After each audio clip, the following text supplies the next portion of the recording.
சூரிய ஒளி வந்து ஒரு ஒரு கணம் கூட பூமியில விழாது அப்படிங்கிற ஒரு விஷயமும் அந்த இடத்துல சொல்றாங்க. இருள் சூழ்ந்த அந்த நாட்கள்ல அந்த அந்த நகரத்தோட இயல்பு வாழ்க்கை எப்படி இருக்கும்? கடும் குளிரும், நிரந்தர இருளும் நிலவும் அப்படின்னு சொல்றாங்க. கடுமையான குளிரும், கடுமையான ஒரு இருளும் சூழ்ந்தா எப்படி இருக்கும்? அப்படிதான் அங்க பகலும் இருக்கும், இரவும் இருக்கும். அப்படிப்பட்ட அந்த ஊர்ல அ ஒரு வித்தியாசமான ஒரு அணுகுமுறை, வாழ்க்கை சூழல் தான் இருக்கும். ஆனா, இந்த பருவத்தில ஒரு அற்புதமான நிகழ்வையும் அவர்கள் வந்து பார்ப்பார்கள் அப்படின்னு சொல்றாங்க. அந்த பகுதி மக்களால மட்டும் தான் பர்ட்டிகுலரா ஒரு அற்புதமான ஒரு இயற்கை, அதாவது அந்த அந்த வான்வெளியில நிகழக்கூடிய ஒரு அற்புத கோர காட்சின்னு ஒரு அற்புத காட்சின்னு சொல்லுவாங்கல்ல. அத பர்ட்டிகுலரா அந்த ஊர் பகுதி மக்கள் மட்டும் தான் பார்க்க முடியும்.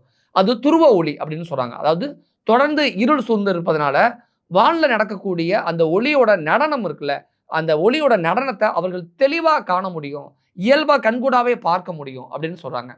தொடர்ந்து 64 நாட்கள் சூரியன் வந்து உதிக்காத ஒரு நகரத்துல, நம்ம வாழ்வது சாத்தியமா? அப்படிங்கிறது அடுத்த கேள்வி வந்து இயல்பா எல்லாருக்குமே தோன்றும். சாத்தியம் தான். இத்தன வருஷமா அங்க அப்படிதான் இருந்துகிட்டே இருக்கு. இந்த மனித இனம் தோன்றியது முதல்னு சொல்றாங்க இல்லையா? அல்லது நாகரிகம் வளர்ந்தது முதல்னு சொல்றாங்கல்ல.